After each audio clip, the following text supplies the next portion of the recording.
Evening and welcome to the January 29th meeting of the Murfreesboro City School Board. We're glad to have all of you that are with us tonight, and we've got a wonderful crowd with a lot of students, and we're very proud and glad that you're here. And for those of you that are at home watching on TV, we are glad to have you as well. Now, at this time, I'm going to ask you to please stand as we have Jayana Gallardo, a third grade student from Cason Lane, Jason Gallardo, a fifth grade student at Cason Lane, and also Abby York, a third grade student at Bradley Academy, to lead us in our pledge, followed then by our moment of silence.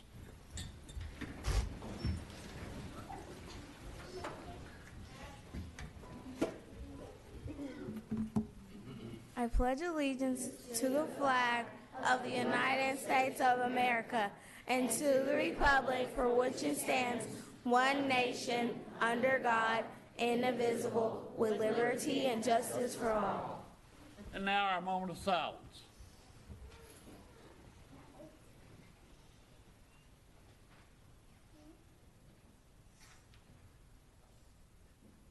Thank you.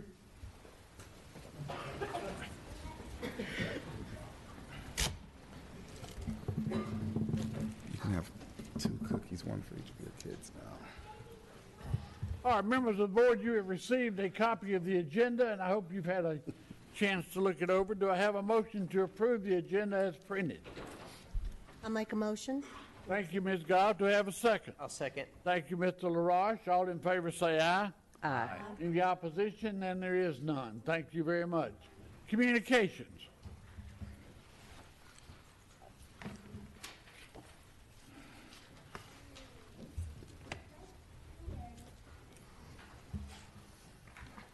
Mr. Chair, I think that our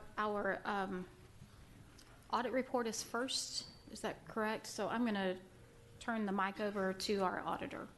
Thank you, ma'am.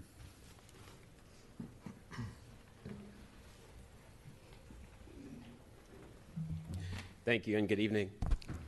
I appreciate you guys bringing such a crowd for the presentation of the audit. It's definitely. We did it because we knew you were coming. You've only got 30 minutes, so let's.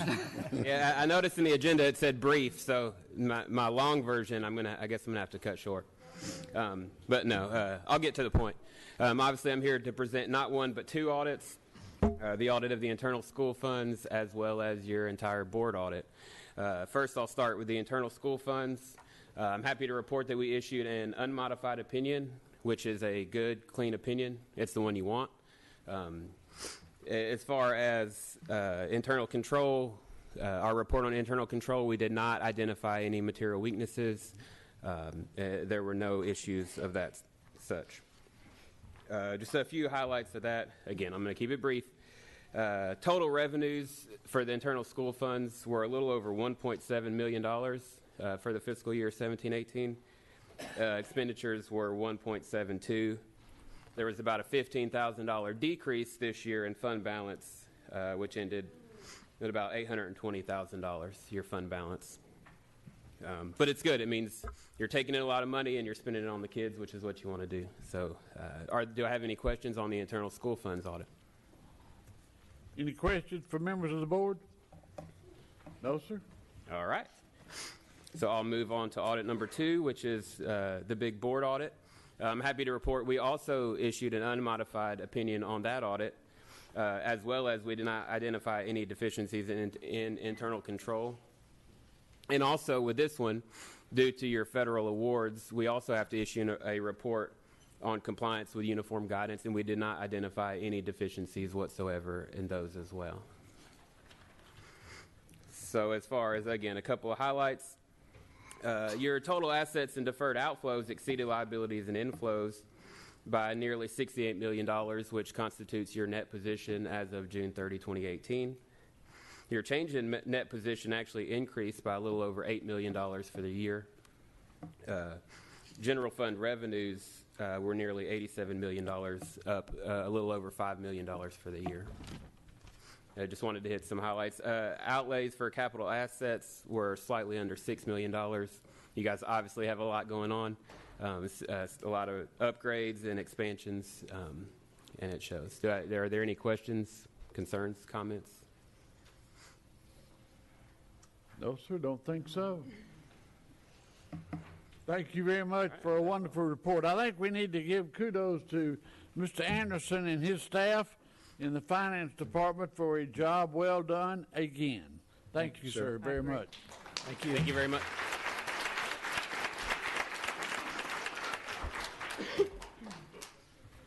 Okay, we have a house full tonight, so we have several introductions of several teams. I'm going to start off really quick with a brief video about our Lego Robotics, and then follow that up with lots of other great things happening. Students from Irma Siegel, Northfield, Discovery, and Cason Lane. Ooh, hit the wrong button. That was my fault. Sorry. Students from Irma Siegel, Northfield, Discovery, and Cason Lane recently competed in the district level of the First League Lego Robotics Tournament. The First Lego League, I feel like their goal and their mission is to take young boys and girls and really encourage them to use science and technology in a positive way. They give them opportunities to learn by taking many different components and putting them together into a competition. And they're also really big on encouraging self-confidence and positive attitudes in a competitive environment. Already there, but I didn't see. Perfect! This program encourages self-confidence. It really pushes competition in a positive light. They have this word that they've coined, cooperation. So it's the idea that we cooperate in a really competitive environment. We love how it incorporates all different components of math, science, technology, engineering, all together into one big program.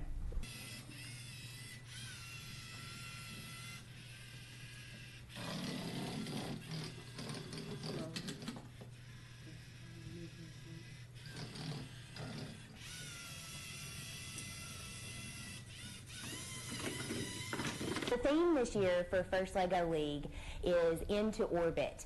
And so they had to come up with a problem, either social or physical, in space. And they had to go through the design process and research different ways to improve upon a problem. The teams from Northfield, Discovery, and Irma Siegel earned a place in the state-level competition at Tennessee Tech. State competition is going to be February 9th. It's at Tennessee Tech University in Cookeville.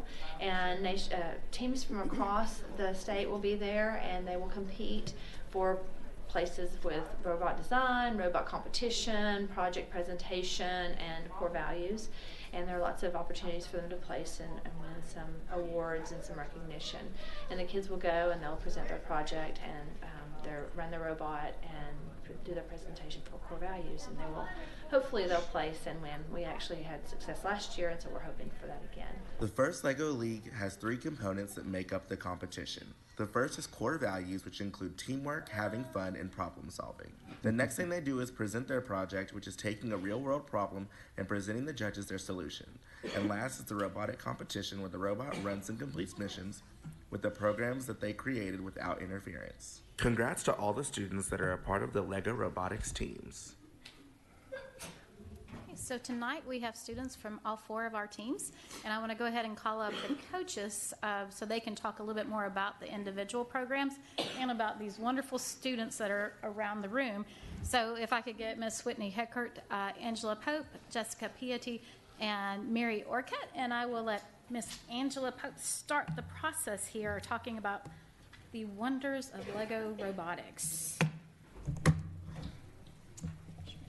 Good evening. My name is Angela Pope, and I am the coach for the Siegel team, as well as Buffy Davenport. This was our first year to have a team.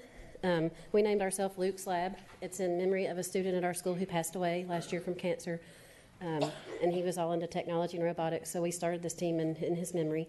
And he has a monkey that came from the hospital that was at school to be in his place when he wasn't there, so that's why we have the monkey. These kids have really worked hard. We're very proud of them. I'm going to call up Seth and Dominic. Y'all come on up. This is Seth Nobles and Dominic Ordonez. And Seth was kind of the captain of coding. And Dominic, he kind of takes charge and he's good at organizing everybody and getting everybody to do what they're supposed to be doing. So he kind of did a little bit of everything. And I'm just really proud of him. We never imagined we'd place. Everybody told us, don't go there to win, just go there to learn this year. So when we won, we were just shocked. So we're really excited about the upcoming competition, whether we win or lose. We're excited, and we look forward to doing it again next year. So y'all want to say anything? I'm going to let them tell what their most memorable or, the best thing about their first competition. So, you have something in mind. Hello, my name is Seth Nobles. I was one of the coders on the team. My most memorable moment of above the level robotics is at the end of the competition. Since we're a first year, we didn't have very much expectations of getting an award. But then I hear the judges talking about how it was a team in memory of their fallen classmate, and that was just such an exciting moment for me. Hi, my name is Dominic Ordonez, and my favorite part was actually being there and just competing. And it was very exciting to win because, as we said, it was our first year. And it was really fun to be there, and I really hope we get something in the Cookeville semifinals. And if we get to go to the finals, it would be really nice because it's our first year. And we want to give a shout out to Northfield because we couldn't have done it. Northfield kind of mentored us and taught us everything we know. So, like that collaboration with them really, really helped us feel prepared. So, shout out to Northfield.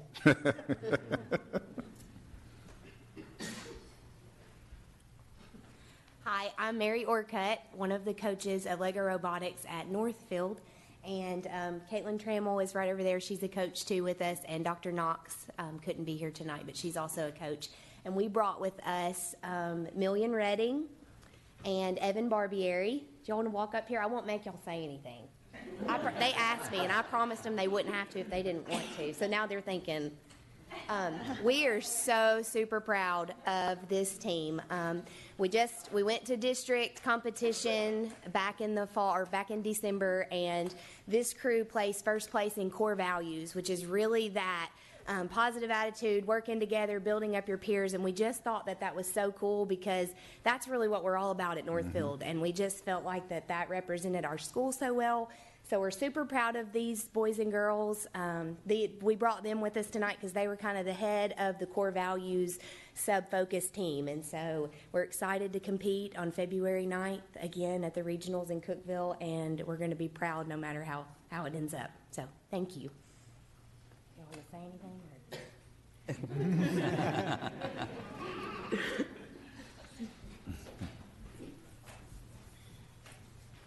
Hello, everyone. I am Whitney Heckert, and I coach one of the two teams that we have at Discovery, and brought Bennett Payne and Adley Watson with me tonight. We had a team last year, and we learned kind of the hard way that we needed smaller teams, and so that's why we broke down into two smaller teams. Both of our teams placed in second place, one for robot design and one for the project design. So I'll let them kind of share their favorite thing about this year. Hi, I am Adley Watson. My favorite part of this year was mostly the coding. We had to code the robot currently to make it work to complete our missions, and we had lots of coding that actually didn't work. And we found out that some coding actually worked better than the others, and if we used it in a specific way, we could make a really big difference in the code and the projects as well. And so a part that I wanted to share about was our project, and that we placed second place for it at the competition in Coffee County. And so our project was we had astronauts from space in the space station. There are handles that are hurting them and giving them blisters, and so we found a problem, and we went through a lot of trial and error with different things, and it took us quite a while, but we eventually figured it out.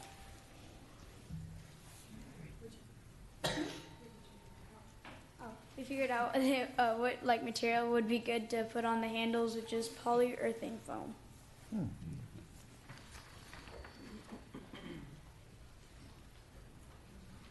Hi, I'm Jessica Piety, and you did a pretty good job of trying to pronounce my last name. And I'm from Cason Lane Academy, and I'm gonna call up Mia McGee and Tyler Fleming, and I'm actually gonna call up Jason as well, he did the pledge, and he's a part of our team too.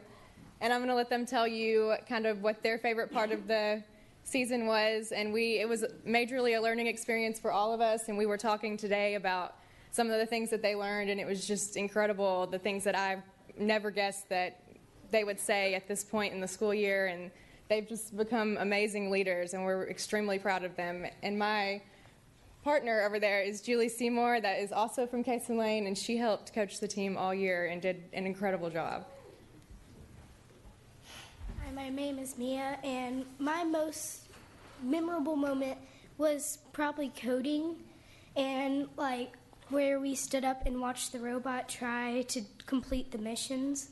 We had some difficulties trying to program because we were trying to figure out like who would do this and who would do that, but we ended up sorting it out and breaking up into 3 different groups: one programming, one building, and then one researching. And then when one of them were done building the robot, they moved on to doing the poster, and we ended up making it all work at the end, and we kind of put ideas together, and we technically made our thing. So, yeah.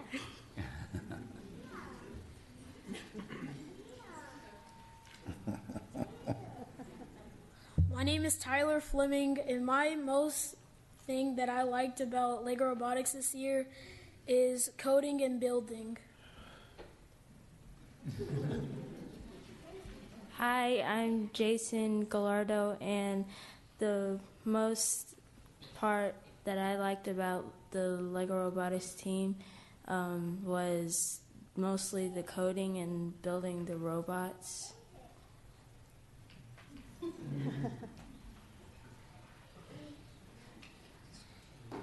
I think just being able to stand in front of a microphone should be worth a big round of applause.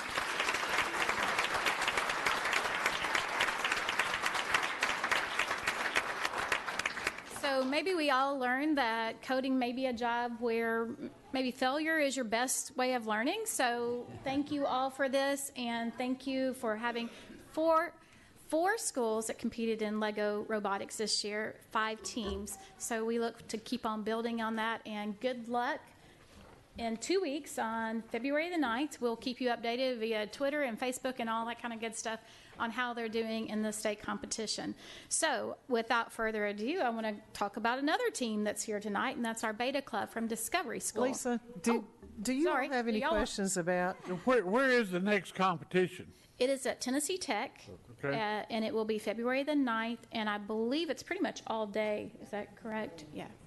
So. Yeah, for the coaches or the participants, the students, at the next level in Cookeville, will you be presenting the same programs and the same robots that you designed, or do you change that? So you've got some time now. Okay. So all those little tweaks and changes, they have time to work on that. Well, that's good. That's great. Really appreciate the teachers that work on this, and the others, parents, thank you. But it's really important for our children to do this. Yes, and on their behalf, I will invite you, if you want to go out and watch a practice. It's pretty interesting, especially to see the dynamics between the students and how they're working together. So I say that out loud. I think that Ms. Pope is practicing on Monday. Yeah, Saturday and Monday, I believe. And then the other schools, most of them are practicing on Wednesday afternoon. So hope you guys don't mind. I just invited the school board to join you. But it's amazing. It really is fun to watch them go. And that's the reason we wanted to show the video, so you actually could see what robot they're building and programming. So anyway, any other questions about robotics before I move on to Beta? Okay, Beta Club, Dr. Christy Mull, Mr. Jason Page is here from Discovery, and I will let you guys take over the mic and introduce your team.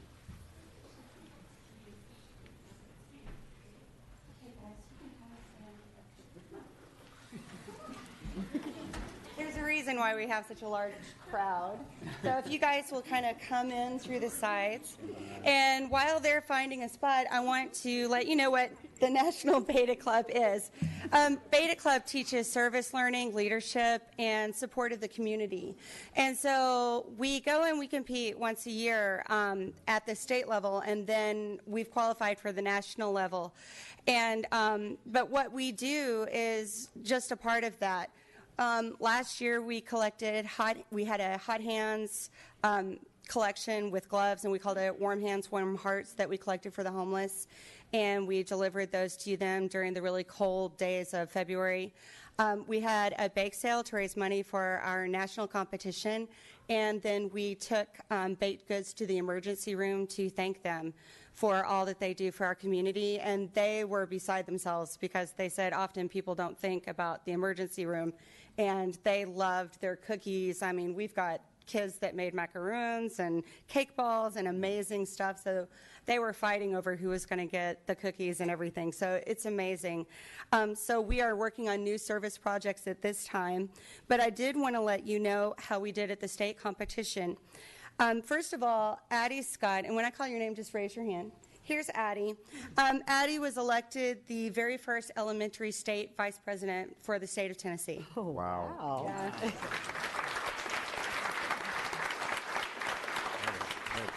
And then one of the things that we really like about Beta is it's not just academics, it's a combination of things. So as we go through these awards, you're going to hear a lot of different aspects that we are able to compete in. And I think one of the things that I'm proudest of is over half of our 4th through 6th graders in our school compete on the Beta clubs. And honestly, we lost a few to Lego Robotics, and we're perfectly good with that. So we're just ecstatic that we've got so many kids that are interested in such great endeavors. So at the elementary school level for 4th and 5th grade, Ashmi Patel won the original jewelry design. Ashmi? Yes. Hadrian Baggerly scored 5th place overall in an original sculpture. And then in academics, 4th grade math, Eli Bauer won 1st place in the state. In 5th grade math, Grayson Lynn won 1st place in the state. For 4th grade science, Parker Lindquist won 2nd place in the state. In 5th grade science, Rachel Swikert won 1st place in the state. And I did want to add, Rachel won 1st in math and 1st at the national level last year, so we switched her to science to see how she'd do, and she did 1st in that too. So very proud of her. 4th grade social studies, Truett Surbaugh got 1st place.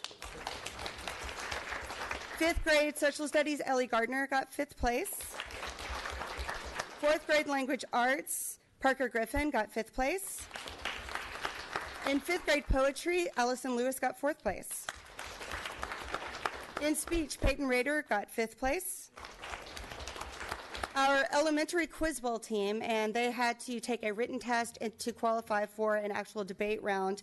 Alicia Moreno was our captain, Jack Gray, Ben Hogan, and John Thomas Parkerson, and they won 3rd place in the state.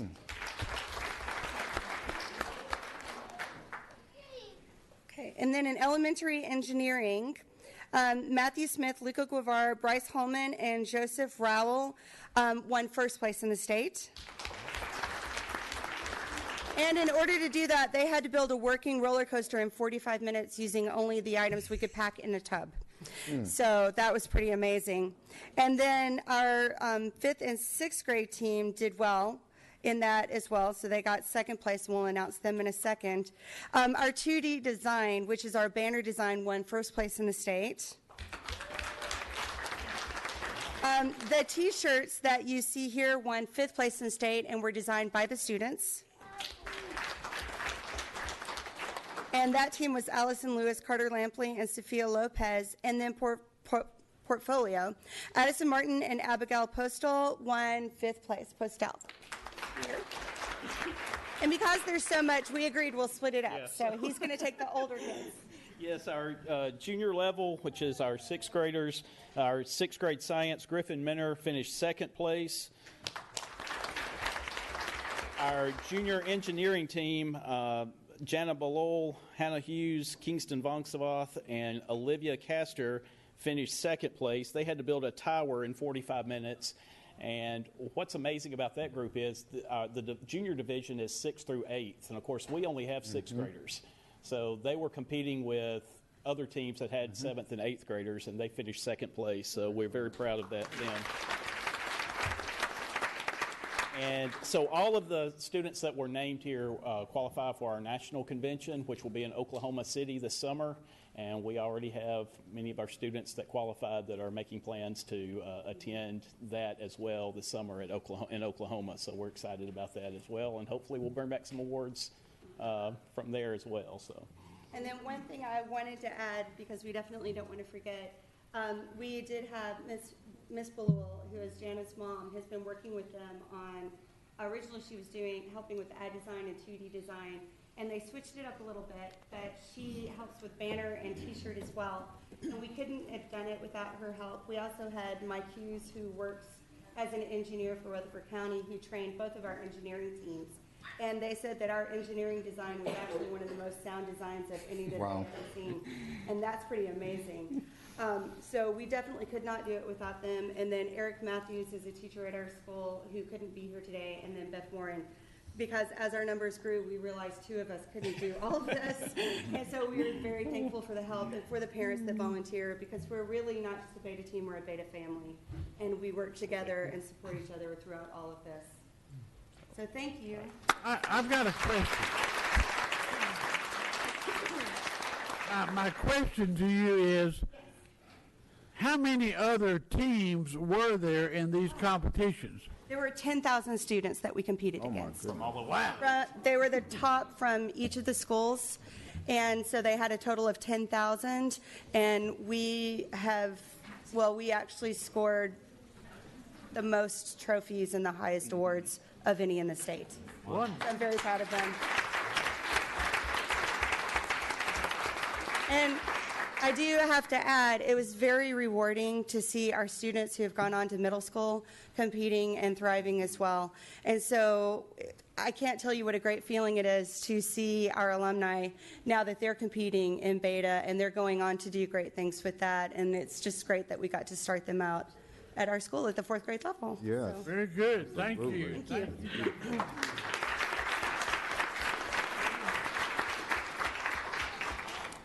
Okay. I think several of you got the opportunity to see this next group in action at our MTSU ball game. And if you did not, you can always watch them on their Facebook account, because they are really keeping us informed. So our MCS district cheer team, I think they're kind of around me everywhere. If I could get Miss Brewer and Miss Sams and Miss Kelly to come up. There you go. I will turn the microphone over to one of you. Hi, I'm Amber Kelly, and I'm one of the coaches. Whoops, sorry, you're behind me. Megan Brewer, I'm one of the coaches. I teach 2nd grade at Scales. And I'm Taylor Sams. I'm a 3rd grade teacher at Overall Creek. And I teach 1st grade at Scales. We actually have one other coach. Her name is Jessica Jacobs, and she's out on maternity leave right now. So we didn't want to leave her out tonight. But last year, we got the opportunity to start a district-wide cheer team with girls all across the district. We competed at regional competitions. We went to national competitions at Disney World. They placed 4th last year in the nation, which was really fun for our first year and exciting. And this year we were like, how can we make it better? So we decided to have 2 teams this year. So we actually have a youth team and a junior team. We go all the way from 1st grade to 6th grade, and we have girls from all across the district. We actually have 38 girls. We have several who are sick. We're all passing around the germs. So we have several out tonight, but I will let them introduce themselves, and then we have an invitation for you all whenever they get done. Come on. What school, what grade? Your name, what school, and what grade? Come on. Name, school, and grade.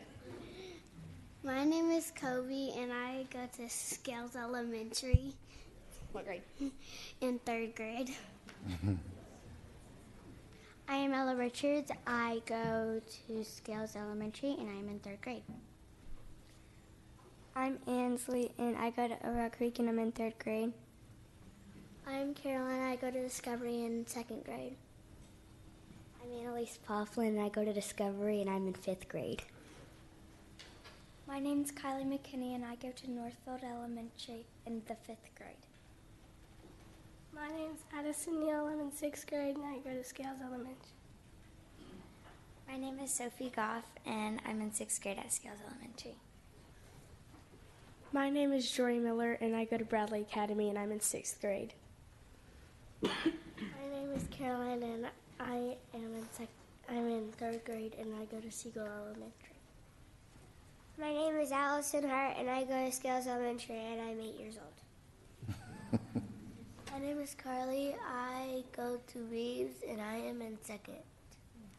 My name is Nova. I go to Scales Elementary, and I'm in the 6th grade. My name is Kylie Chavez. I go to Scales, and I'm in 6th grade. My name is Krista Smith. I'm in 6th grade. I go to Northfield Elementary. My name is Ellie Young, and I'm in 2nd grade, and I go to Northfield Elementary. My name is Katie Allen, and I am in 4th grade, and I go to Skills Elementary. My name is Madison Fuller. I go to Hobgood Elementary, and I'm in 4th grade. So these girls have been working together as a team since May. Very long season, putting their routines together. We've competed in 2 regional competitions at Gatlinburg and Birmingham, and they both teams placed first in both of those competitions. Both teams have qualified, and we will be leaving next Thursday to go to Disney World for nationals. Woo! So they're very excited about that. Disney World for nationals. I'm going too. There goes that perfect attendance. We've had several other teachers ask if they could be chaperones. But I'm going to turn it over to Megan Brewer for just a minute. So we just want to extend an invitation to you guys to come to Premier Athletics a week from tonight. That would be February 5th at 5:30. Both teams will be performing their competition routines, and we would love to have you guys see those just kind of as a way to send them off and wish them good luck.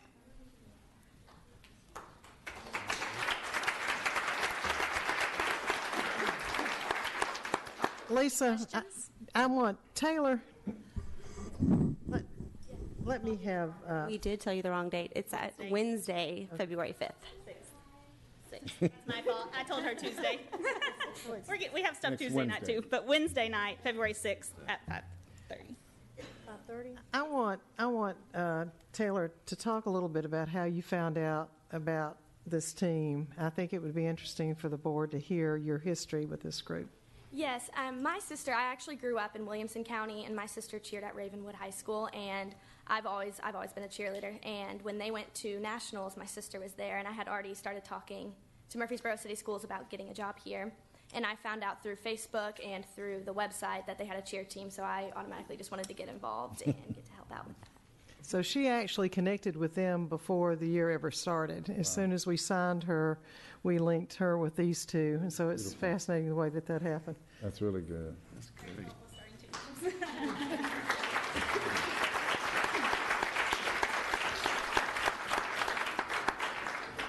And I just want to say, these young ladies came up to the microphone with very soft voices. Yeah, that's what. That is not what you hear whenever you go out and watch them. Like, that is not the voice I've heard. So, That was the question I was going to have, Lisa. I was going to question, how did they cheer? They're so quiet. And somebody offered an invitation, and I thought the end of the invitation was going to be to go to Disney World.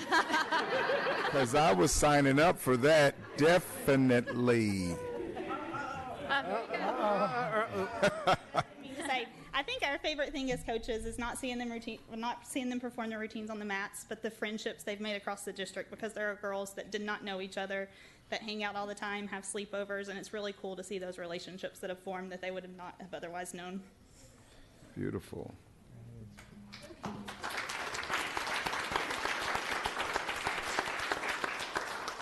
So we have Legos, beta, cheer, and so much more going on. So congratulations to all of you. I'll go ahead and finish the communications if you don't mind. We would like to, Mitchell Nielsen Schools would like to thank the following folks for their generous donations to their school: Tennessee Valley Insurance and Horace Mann for their donation towards intervention and ELL materials, the Experienced Church for funding Peace Corners in every classroom, MSC Dental staff and patients for donating food to the Mitchell Nielsen families, and Bob Lamb from Exit Realty for donating 4 wingback chairs for their school foyer.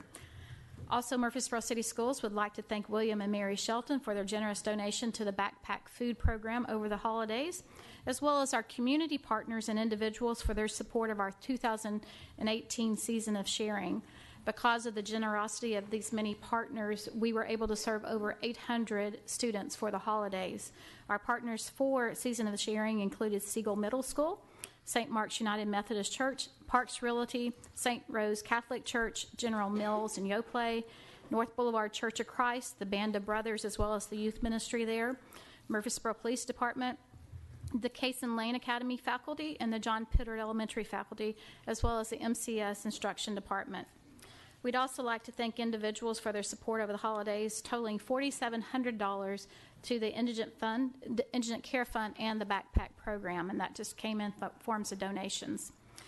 Also want to thank Miss Amy Corstange for her leadership in assisting Irma Siegel Elementary students in their fundraising efforts benefiting the Indigent Care Fund.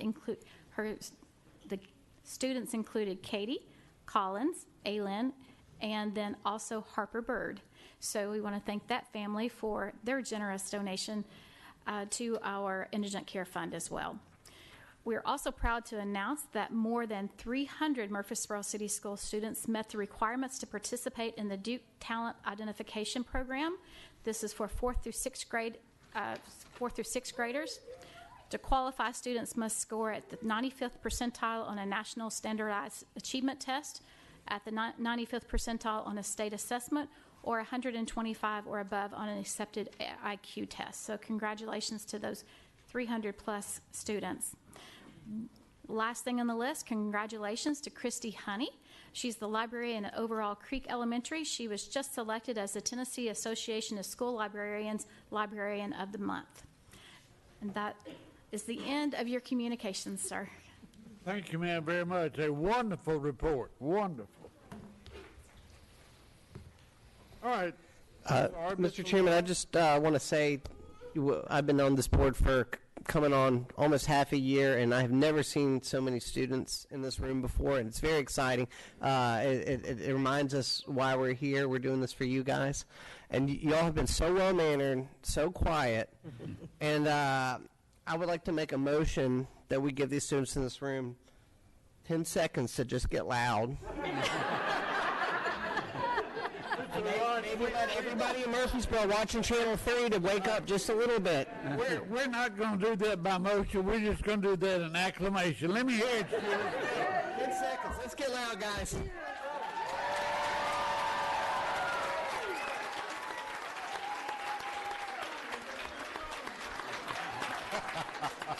I've been in the cafeterias. That was 10 seconds. Let's try it again.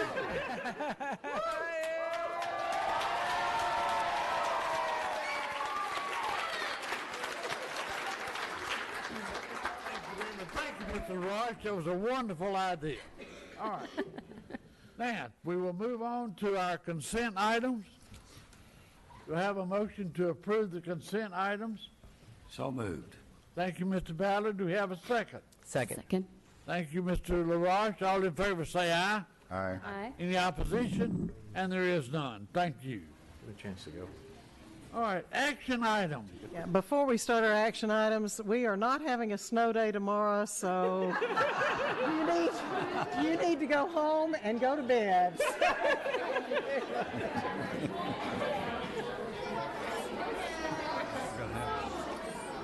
Recess.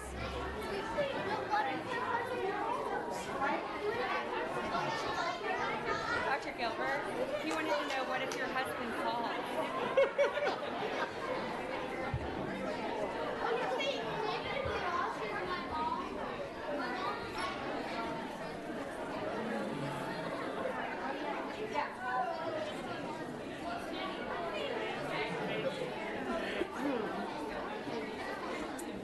I imagine they don't want to stay around for the rest of the meeting.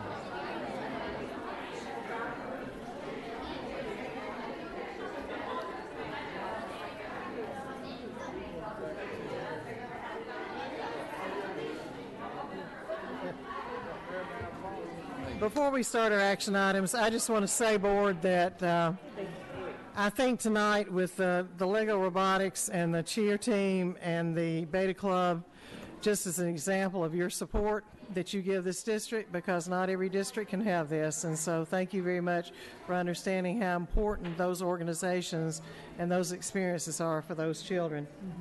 Your first action item is approval of the Family Resource Center Advisory Board. This is something that you all do every year. We do have a Family Resource Center, and we are required to have an advisory board and to report that to the state. So you have that list before you. We have a motion to approve the recommended advisory council for the Family Resource Center. So moved. Thank you, Ms. Goff. Do I have a second? Second. Thank you, Mr. Ballard. Any question, comment? All in favor say aye. Aye. Aye. Any opposition? And there is none. Ms. Moore, we will look for you for reports later on. You got it. Okay. Your second action item is approval of your 2019-2020 transportation zones for Salem Elementary, and I'm going to turn that over to Mr. Anderson. Yes, good evening, Board. As you know, we've had public meetings, we've had public input, we've had meetings to go over the numbers with you. We've given you 3 options. What we are asking for you to do this evening is to settle on an option for the rezoning plan for the district to really get us started at Salem Elementary School. They need to know who's going to go there and get that school started. And we are recommending that you go with the first plan that we had presented and include as for grandfathering rising 4th, 5th, and 6th grade students. That takes some of the pressure off of people having to change schools. It gives more opportunities for people to grandfather into their current school zone. And so that's what we're presenting to you this evening. If you would like, I did bring the map again if you were wanting to see that again. I knew you all were pretty familiar with what the zone looked like, but I have it just in case you wanted to see it. I'd be glad to answer any questions. Mr. Anderson, that would include the siblings, too, of those rising forth. Yes, ma'am, the grandfathering and their siblings, yes. All right. Have questions. All right, Ms. Barton. Not so much a question as a comment, just that during the whole process, my plea has been that I didn't want to do anything for one group that we couldn't do for another. And for me, this is possibly a solution that is fair, because we're letting county students do this, but we're also letting the same city students do this in 4th through 6th and their siblings. Of course, employees' children always have waivers, both city and county, but it's the best solution I've heard so far. We've got to have somebody leave the school. We can't let everybody stay, but at least this way, all the groups that we've been communicating with, I feel like we've at least made some kind of a compromise with them. Okay. Mr. Settles? Thank you. Gary, I had a question, and it only recently came to me or appeared. I'm sorry, Mr. Anderson, I shouldn't be so casual. And it has to do with socioeconomic impact as far as this zoning. And I know with the county, they take socioeconomic issues into advisement, I guess, when they do zoning. Do we have stats like what we have for the surrounding school scales, Case and Lane, as far as free and reduced lunch, as far as the proportion and how that's going to be affected? We can always get that data, but we don't. When I develop the zone plans with Dr. Gilbert, we don't look at that because we develop it based on a community school concept. We want to get kids as close as they can to the school. We don't look at that particular aspect of it because we believe in the community school. Years ago, we used to have the district, it was split up and it was gerrymandered around for that type of purpose, and what we went with instead was a contiguous school zone where students living next to each other would not be moved from jumping over another school zone to go to another school. So we've approached it really with just that, what is closest in the community and keeping communities together as much as we could. So basically we're doing community school concept and not based on economics, which I guess my follow-up to that would have to do with how many schools we have that fall in that what is it, Title I? The three schools that would be affected by this are not going to be affected as far as their title status at all. None of these are title, and none of these will remain title. I'm not sure about the county and as far as how much they actually take into account socioeconomic. That may have been taken into account when Central was made a magnet. One of the things, though, about when you're talking about middle school, you're talking about large number of students with our and a large geographic area that you can pull from. With our zones, you're talking about relatively small geographic areas that you're pulling from. So the other alternative would be busing, and I don't think that's a real alternative when you consider that there are other. If we have plenty of choice, well, maybe not plenty of choice, but we do have choices in our own community. You have private schools, we have controlled choice schools, so I think that parents do have a choice. If we wanted to really balance socioeconomically, if that were our prime concern, then we would have to do extensive busing. So you would be looking at busing from the outer edges of the city into or out, and I just don't think that's going to work. I think that we deal with the demographics that we're given based on where houses are built and what kind of houses are built. So I think if we truly wanted to look at a balanced demographic across the city, then we would have to be considering a little bit more about who lives where and how that was all developed. Were those houses, because we did talk earlier in the month about permit for housing, and I think there's a couple of apartment complexes going up in that general area, whereby in just a couple of years we're going to look at this again. So I do understand that. And I want to make sure I'm clear that none of the schools that are going to be affected, that's overall, that's Case and that's Scales, none of them are going to change as far as their status. They will remain non-title schools. Non-title. Those are all going to remain non-titled, so nobody's going to get switch from that to a Title I or whatever. As far as we know right now. Okay. Ms. Goff?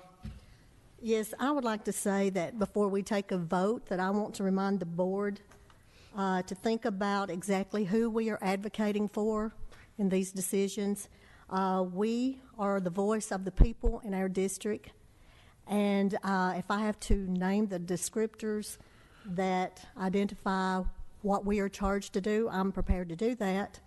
I think in all three options that we have, we were given the options of transporting our city students to other schools and allowing our county students to stay within the district, and I have a big problem with that. And I do not think that we should ask our city school students to give up their seat to an out-of-city zone student. And I don't know how we would do this, but I don't know if we do it in an amendment or what, but I think that we need to go ahead and start rezoning all new enrollees to Overall Creek to the new school, if that's where they want to go, and allow the two neighborhoods that have petitioned us and pleaded for us to take into consideration their families, allowing them to be at this school. Allow them to be at Overall Creek. To remain at Overall Creek, I guess. That would be, we've got 151 something out of city students. We have 60 something in Blackman Farms and 20 something in Marymount Springs. If we remove the out of city, and I'm a retired county school teacher, so I love the county students. So I understand where you're coming from, but we put this in our policy, and if we're not going to follow our own policy, we don't need to have the policy. And the policy is when we become crowded, the out-of-city school zone students must return to another, they must go somewhere else. And folks, we're overcrowded. That's the reason we're building a school. That's the reason that we're having this discussion and taking this vote. And it's something I feel very strongly about, and I know that it's probably got something to do with funding, and if it is, and that's the elephant in the room, we need to talk about it. But Gary, you might have to answer that. And if it's funding, can we recoup it? Can we recoup it, the $5,000 the $5,000 per student that we will lose? I've kind of done some figuring on my own, and I think that we we've got the people in our neighborhood, the students, so I'm going to let you answer that.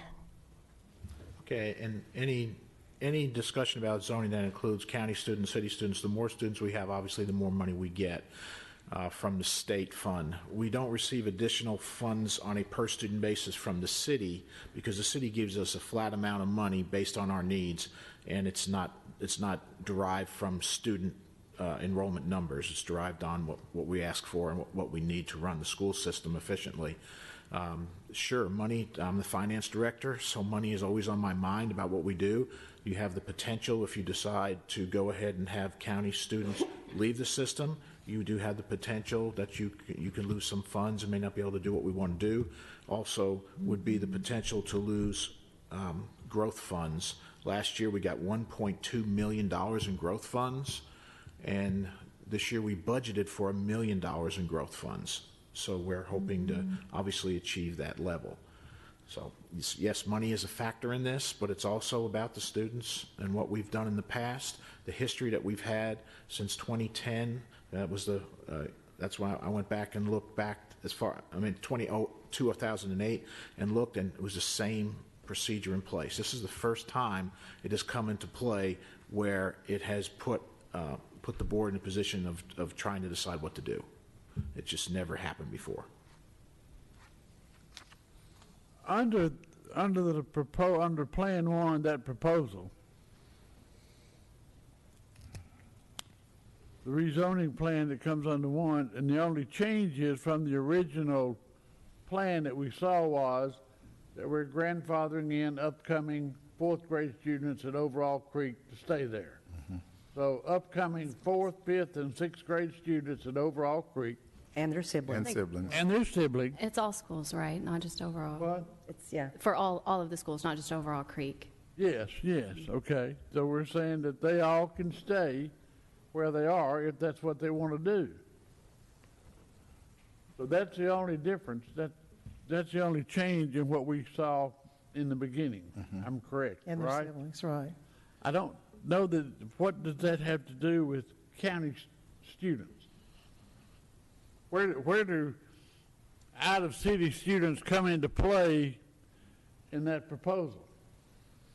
Well, they would be able, yes, because they would be able to stay. They would be grandfathered in as 4th, 5th, and 6th graders with their siblings. But we're not moving out any city resident students under this plan, are we? Well, when you're establishing a new zone line, so anyone who would be K1 and 2, they would go to the new school, the new zone school. Okay. So Mr. Settle? So the potential is there that some city students will not be able or will be moved out of their, let's say, Overall Creek. Some city students will be moved out and out of Overall Creek. Am I getting that right? Yes. Okay.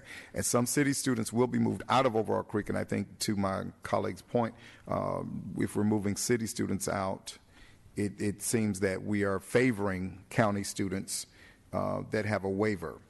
The city students that are being moved out, also they have a potential or they have the opportunity to apply for a waiver too. Is that correct? They can also apply for a waiver. And then we discussed the last time, I think the concept that you said was open zone school when Overall Creek was opened. And are we doing the same thing with Salem or a variation of that?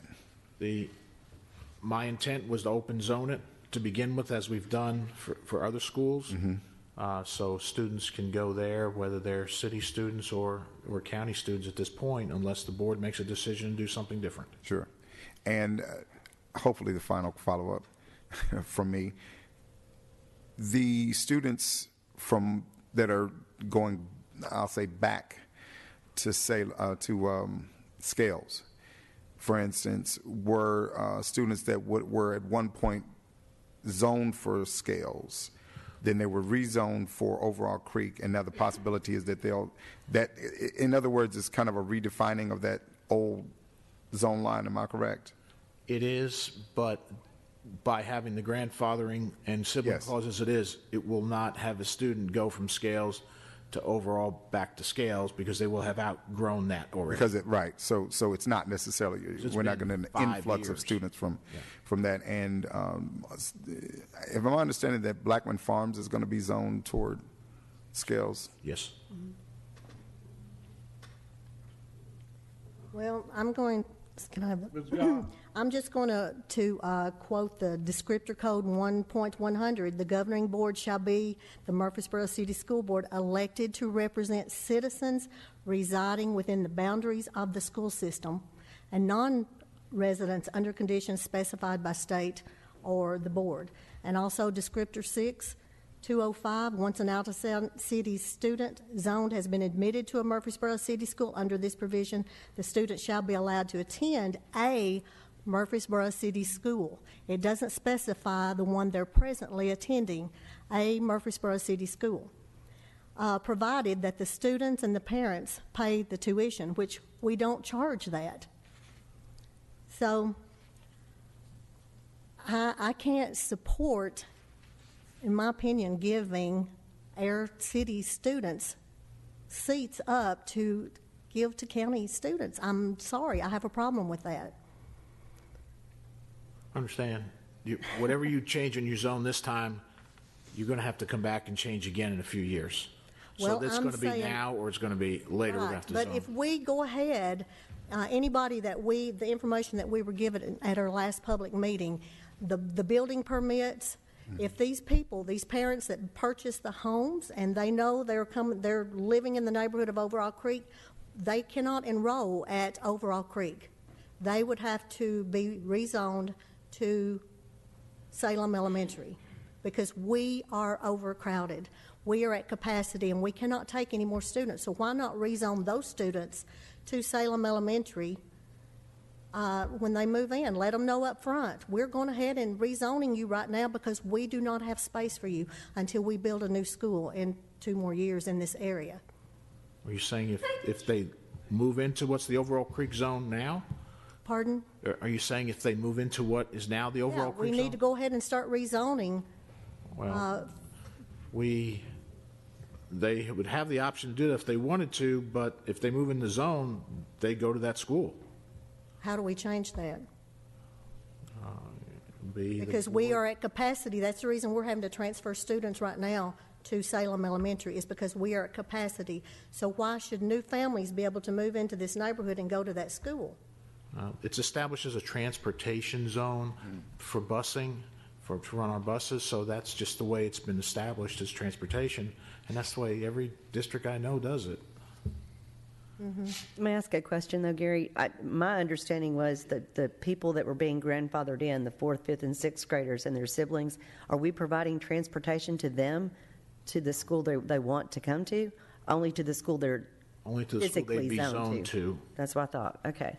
So we're not offering transportation as a possibility. And one other comment I might make, I know Amanda had mentioned this at another meeting, but I totally see what you're saying, Becky. I really do. But we also talked about longevity as far as how long the children had been there. And if we go to 5th and 6th grade, then we've covered everybody that would have started kindergarten there. And by going down to 4th grade, that allows us to even get those maybe 1st and 2nd graders that started there when it opened. And I hate for any child to leave a school that's been there. He's been there for 5 years. 3, 4, 5 years. So I think that's what that kind of influences me a little bit as well. Mr. Ballard? I just want to sanity check again. We're with the proposal to accept the rising 4th graders, 5th graders, 6th graders, and the siblings, all that. That's going to hold a certain number away from being rezoned or going to the new school or going to... If they can provide transportation. So what does that do with adjusting any county numbers? Are we really talking about anything at the end of the day? Do we have many that are going to be impacted by this? That under the proposal 1 with the rising 4th graders, didn't we kind of salvage or save some county students from being rezoned? The rising 4th and 5th graders is what the board in previous years has done on rezoning, adding the next grade down, it extends the possibility of other siblings being also able to stay. In other words, if you got a K1 or 2 student now, and they go K1, 2, or 3 student now, and they go to 4th grade, they would automatically all go over to the new school. But now, by allowing the 4th graders to stay, you could pick up some additional siblings, so you're going to impact less people on their ability. And the difference, as Roseanne stated, is there's the chance that they, because of transportation, they may or may not be able to do that. We just can't run buses 2 different directions in the same neighborhood. Mr. Chairman, we've been working on this, all of us, with our hearts and souls. And I think that, as my colleague, Mr. David LaRosse, said last meeting, that we do have experts in this field. And Gary, or Mr. Anderson, and Dr. Gilbert have been through this. And I want to say now that I support and will support a proposal that we'll call Plan 1, which is the original plan upgraded to include the 4th grade, the rising 4th graders and the siblings, and carry on with our county students that we have, but that we revisit that afterwards to say, okay, are we going to manage this with open and closed zones, or are we going to change the policy toward admitting county students? So that's my short and sweet position on it. Is that a motion? Yeah, I'd like to make that a motion if we can include all that into a motion. Do I have a second to the motion? I'm unclear what the motion is. Sorry. Okay, repeat your motion, please, sir. Okay, it would be our first original plan. Plan 1. Plan 1, which all of you have copies of and hopefully have read through, and updated to include now the 4th, 5th, and 6th grade, where before it was 5th and 6th, and also to include the younger siblings at all the impacted schools, and then also no change to the county residents that are currently I'm going to call them grandfathered. I don't know if that's the right word, but they are now covered by a policy that allows them to stay in the system. Anyway, basically, proposal 1 with the rising 4th, 5th, and 6th graders and their siblings at the current schools. Okay. I'll second that motion. All right. Now, discussion. Ms. Moore? Thank you. When we had our last meeting, I was advocating pretty strongly about the county issue, much like Ms. Goff. It just seemed fundamentally unfair to me that we would ask current students at Overall Creek who live in the city limits to go to a new school and not give them priority in asking to stay at that school. In the 2 weeks since then, I have pestered Mr. Anderson with a lot of questions. I've taken parent feedback, and I do want to note that all the parents who have contacted us, just to thank them, it's been so helpful to hear from all of you with all your different perspectives. I've really appreciated it. But I've wrestled with the numbers of students, the numbers of dollars, trying to figure out the fairest way to do this, but also just realizing the practical idea that this train is pretty far down the track at Overall Creek. And I don't know that we can turn it around at this point from what we've done. So the point is, I support what you're talking about, Wes, your motion. But I want to make sure that we consider these points for Salem Elementary. Because the reason we're in this position now is that, and we've never been before, is because things grew so quickly around our new school at Overall Creek. So we've never had to deal with rezoning and opening a new school so close to a school that just opened a few years ago. Likely we're going to have to do this again in a short period of time in the same area after we've opened Salem Elementary. So I would just want us to be very thoughtful about how we approach admitting our students to the new elementary school so that we don't find ourselves in this same position in 3 or 4 years, feeling like things just aren't really fair, but not able to figure out a solution to fix it. We need to get ahead of it at this point. Okay, thank you. Mr. Settles? Thank you, Mr. Chairman. I want to push back just a little bit on the notion that we have experts, which we do. That's not in question. I don't question your expertise, Gary. Yours either, Linda. However, I want to always be mindful of the fact that, again, we are serving students, parents, and teachers. So I want to always keep their perspective in mind. Experts deal with numbers a lot and stats and those types of things.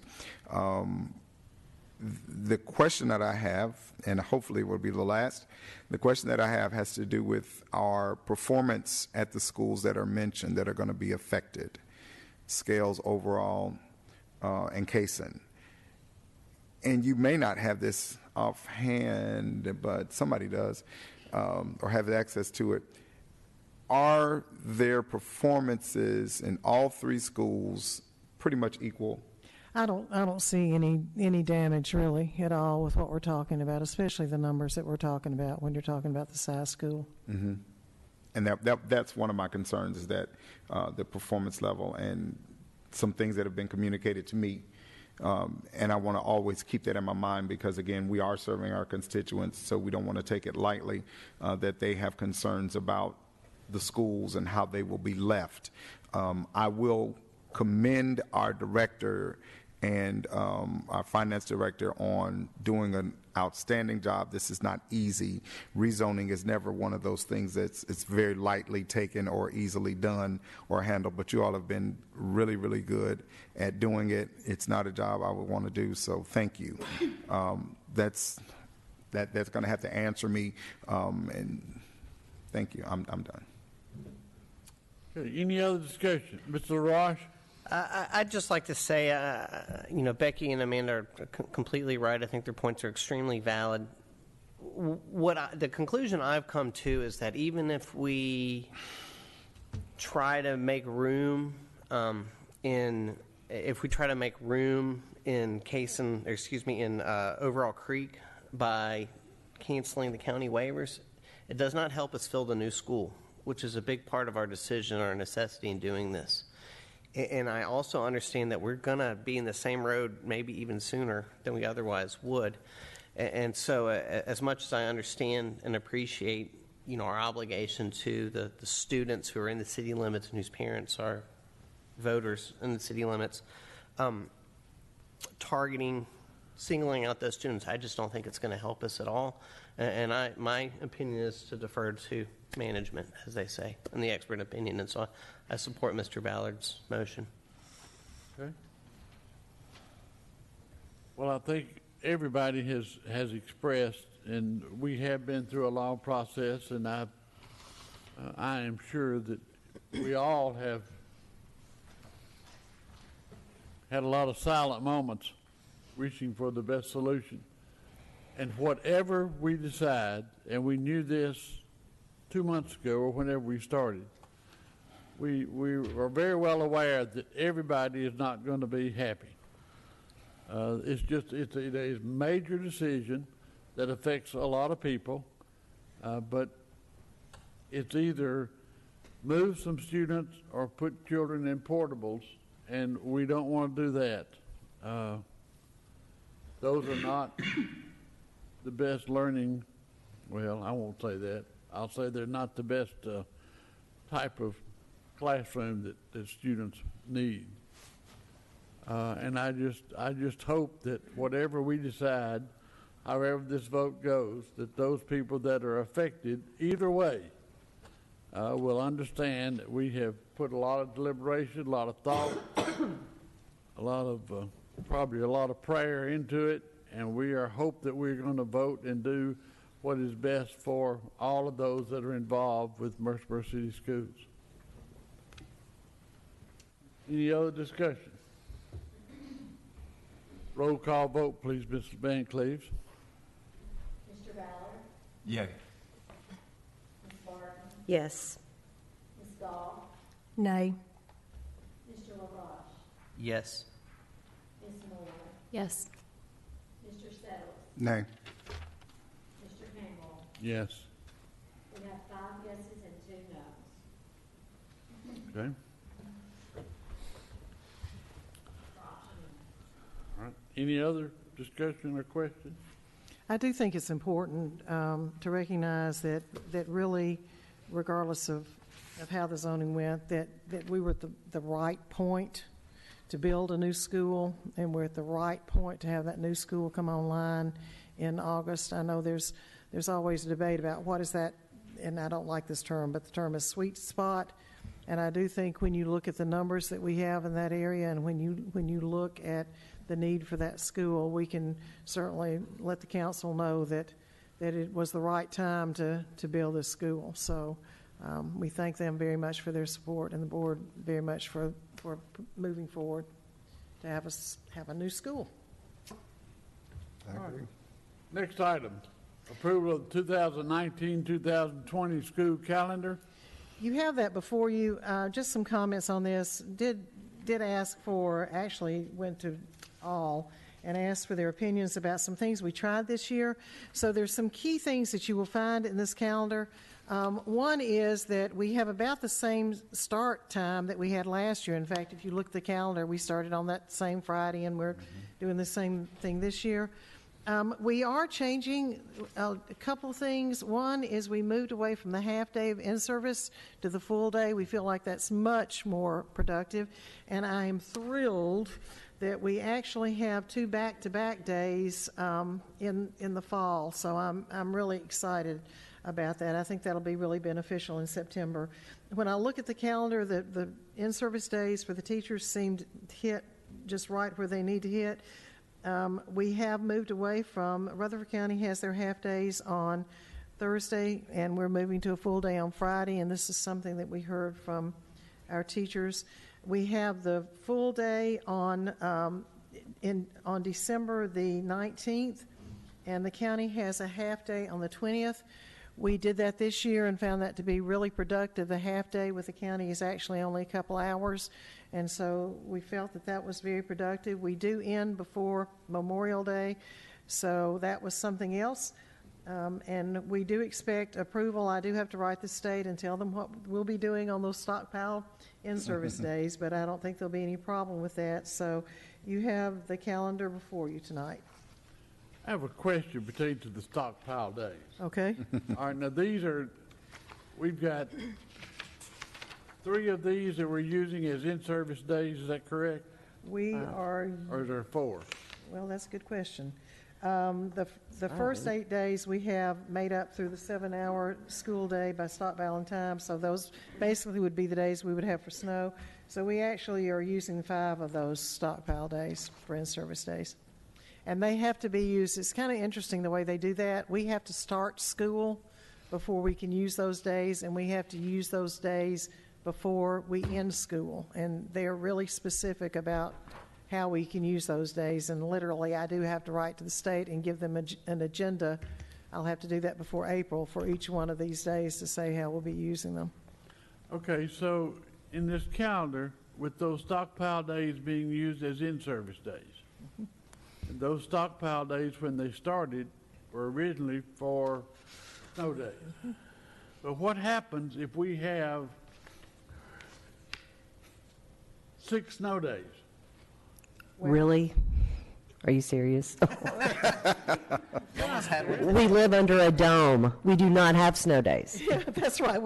We actually have 8 days in the calendar next year that we can use for snow days. When we do this, we're rolling the dice, but we used, I think, 5 days last year, and who knows what we'll use this year at this point? Nothing. So I feel pretty confident with that. If we were to find, for example, that we were going to have a problem with that, then I would be looking at how we could change the calendar in some other way. So I just don't want to extend beyond Memorial Day. Okay. Because I think I'm right. Well, it used to be anyway. If you had those stockpile days because you went that extra 30 minutes every day, so if you didn't have any snow, you just didn't use them. It's the state has. And they may have changed. They're pretty detailed, and there was a time, I'm sure, when not every district had those. We don't even discuss that anymore. Every district goes that route. One thing that you were asking about the snow days and what happens if you'll remember a few years ago, the weather really was bad, and I can remember the commissioner, if Murfreesboro City is out, usually there are other districts that have a lot more days out. True. We seem to have this little area around us that it kind of. It's the landfill, the heat, the gas is above the landfill, whatever. Well, something happens, but I know the commissioner forgave those days, and that's what I foresee happening. I think if Murfreesboro City is out 8 days next year or more, then you can be assured that there will be other districts. Something will have to happen beyond that. All right. Ms. Barton? I also want to just agree with what Dr. Gilbert said about the full day as opposed to the half day. Having been a principal in the schools while we did the half days, by the time we got all of the children dismissed and teachers and employees had lunch, we were down to maybe 2.5 hours of really good quality time to work. So this way, by having 5 full days, that is fabulous. My question is, will schools and principals be given a lot of leeway as far as how those are used, or will those be designated by? We really have moved away from, and if we have to have something, then central office is probably going to mandate that. But really what we've tried to do in recent years is give as much leeway to that as strict planning. And I know one of the things that I did, in fact, at the last full day that we had, is I requested that principals, if they had, like if they were going to have a faculty meeting, they try to do that just electronically and give the teachers as much time for planning, because they need it. The other thing that I don't know that I mentioned, but I do want to mention that has been very popular and really like, and we keep looking at that, but by having the parent-teacher conferences during the day and not having teachers do that after school, the attendance of the parent-teacher conference has really been tremendous. The other part is the teachers haven't taught all day long, and then having to spend another 4 hours after school. And we allow the principals to work with teachers and really kind of flex their time, so that if it really is about when can the parents come in. And so we've seen that be really, really productive. Ms. Moore? I just want to thank you for getting rid of the half days last year. This is the first year I haven't been a parent in city schools for a long time. And that, as a parent, I'm sure it's frustrating for the teachers. Is also very frustrating for the parents. This half days, they're very difficult for childcare. And then the further improvement this year of moving them to not be in the middle of the week, because that also is very difficult as a parent to get your child kind of geared back up for one more day of school after they've been out. It was just always probably not the best learning environment at school after having that one day. So I think this is a really great solution. We heard from the teachers too when I tossed out and I said, what do you think about doing it on Friday, and also principals?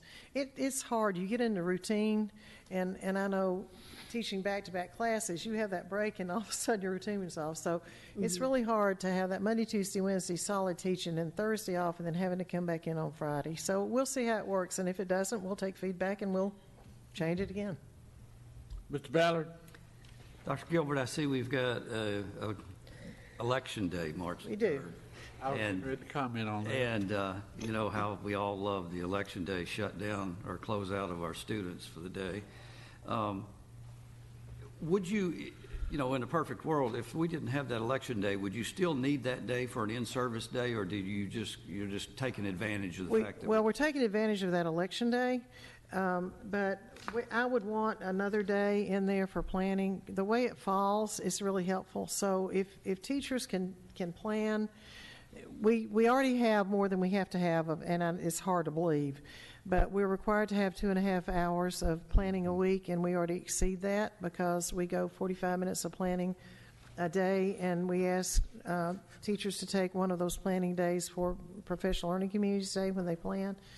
But having that day and having it to plan saves a lot of after school. And I'm hoping that also one of the things we've heard from our teachers is a real hunger to collaborate across district.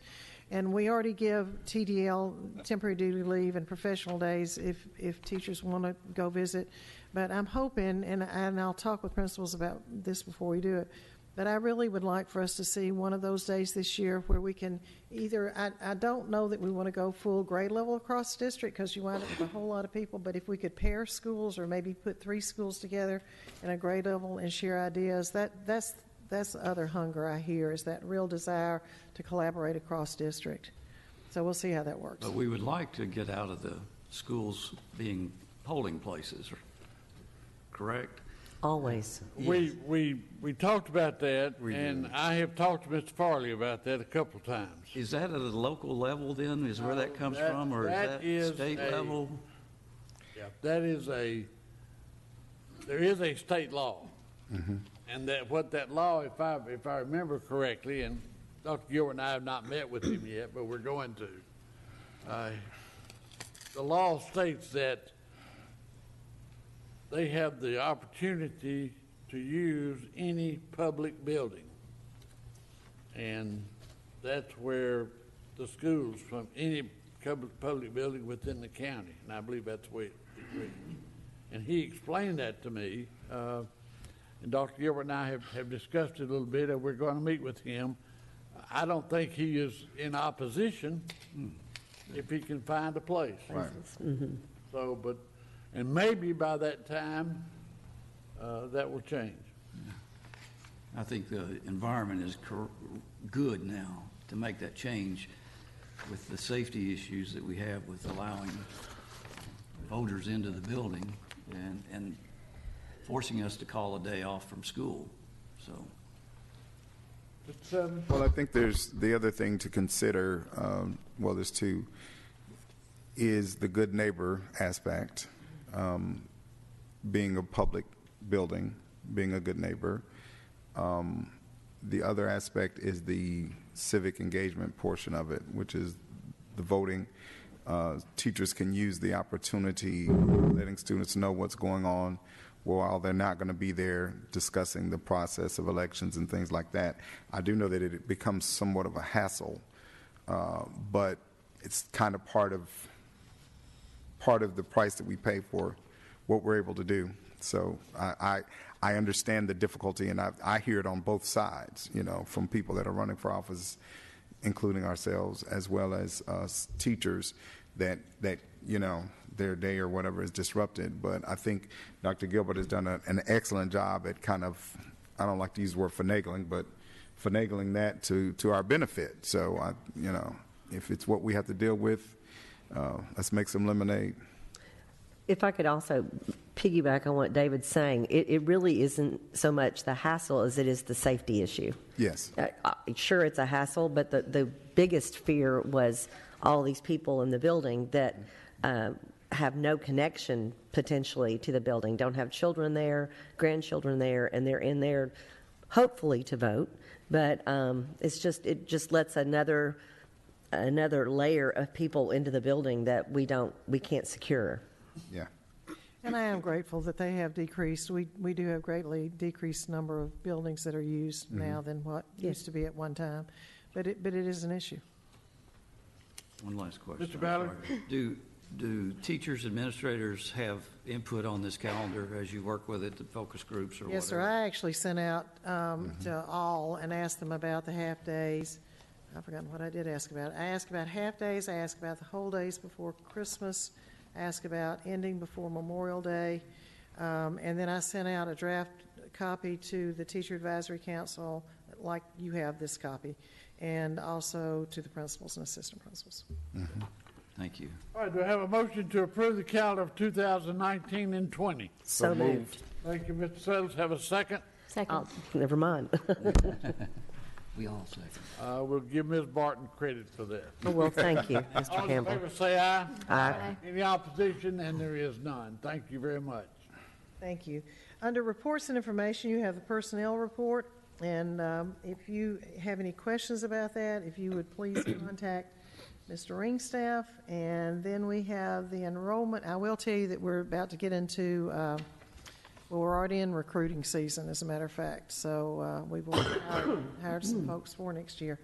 And then your next one is the enrollment report. Mr. Anderson, I'll turn the rest of it over to you. Yes, thank you. The enrollment report shows that we currently have 8,989 students. We're 134 students above where we ended last year. This past month, we grew 30 students, which is a good number of growth, of course. Our pupil-teacher ratio in K through third grade is a 19.57 to 1. 4 through 6 is a 21.1, and our district average is 20.14. Our average attendance percentage is 95%, and we are experiencing some flu that's going around a little bit.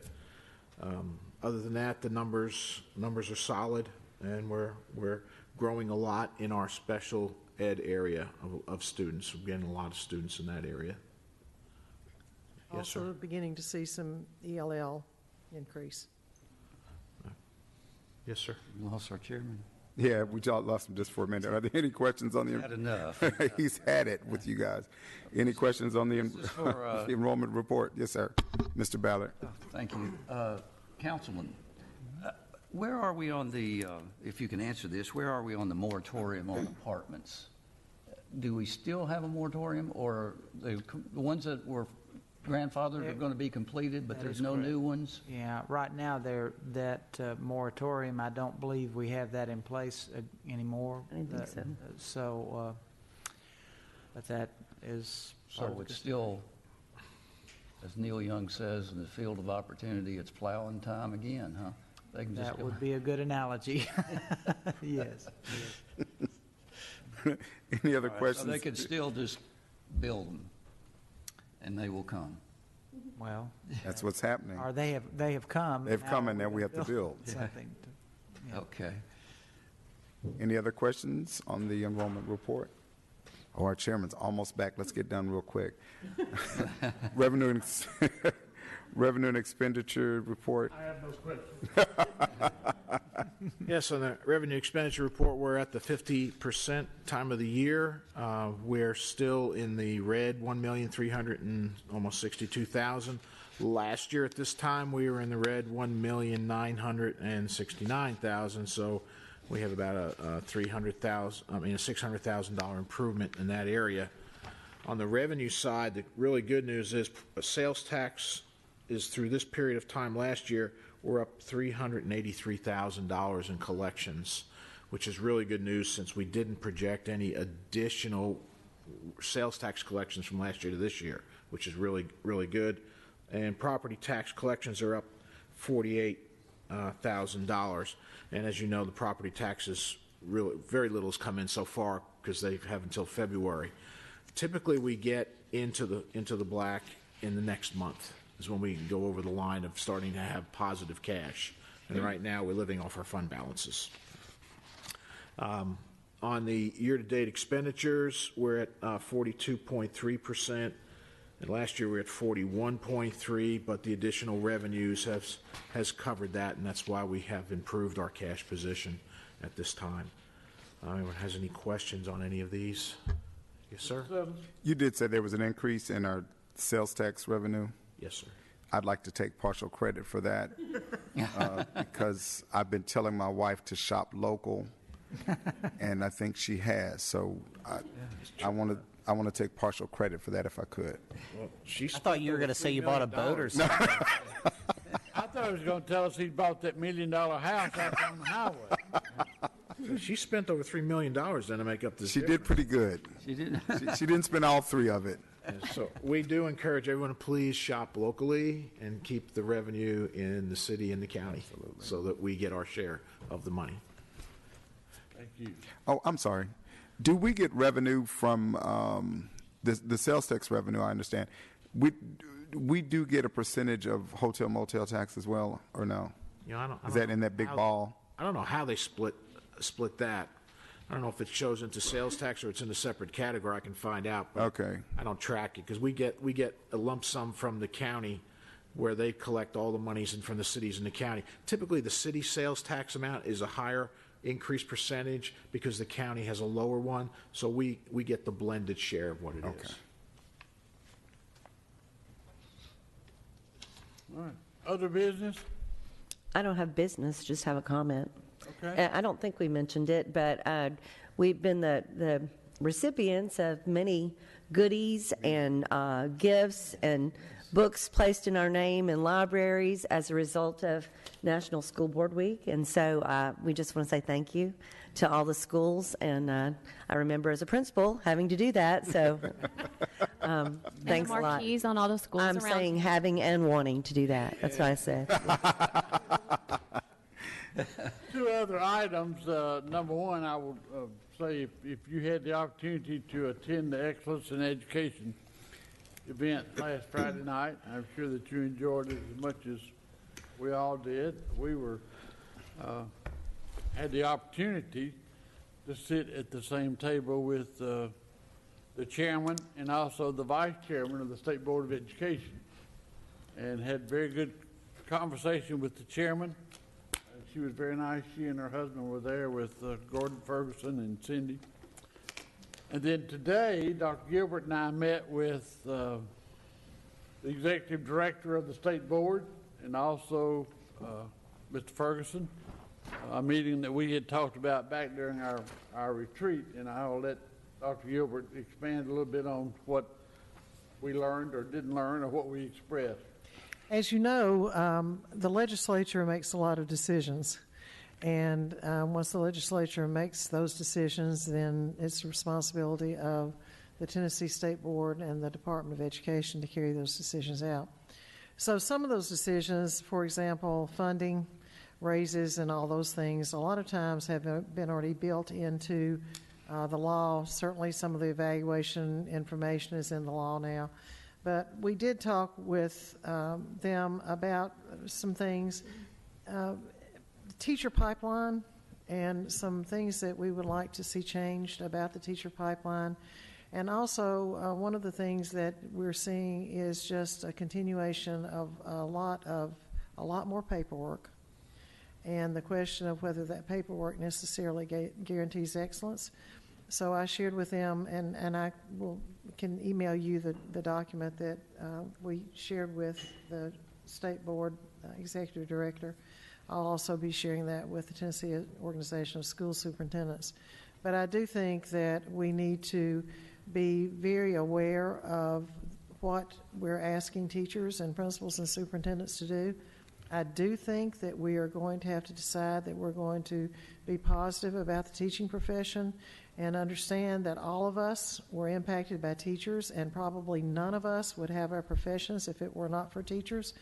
And so the idea of promoting that education profession is just really critical. So those are some of the things that we talked about. We also talked about mental health, and while they cannot do anything about it, we do feel like that's going to have to take a concerted effort on the part of several commissioners to at least make people aware of the challenges our schools, and I'm not talking about just Murfreesboro City, but if you talk to any superintendents or teachers, you will find that we are facing a capacity issue in this state. So just being mindful of awareness kinds of things that they can help us do, but also being aware of what we're needing to see as far as teacher certification, for example, making sure that it is not a difficult procedure when teachers and administrators want to come into Tennessee from other states. That's a real issue. At the high school level, the whole career technical education issue of certification is a real problem. And what that looks like is someone that would have the experience that you all have in your profession, wanting to teach in a high school, for example, and having to go back and take an excessive number of education courses, not counting what the cost would be and the cut you would take. So there's some real issues that I think that the State Board can help us with, and I'm just glad to see that I do believe that there's more communication, certainly between the superintendents and the State Board. And so I think this board and the advocacy that you all have had with the State Board and with the legislators, I would just ask that on behalf of everyone working in education that you keep that advocacy, because it does make a difference. Thank you, ma'am. Any other question or comment? Have a motion to adjourn. So moved. Thank you, Mr. Ballard. Have a second? Second. Thank you, Ms. Barton. All in favor? Good night. Aye.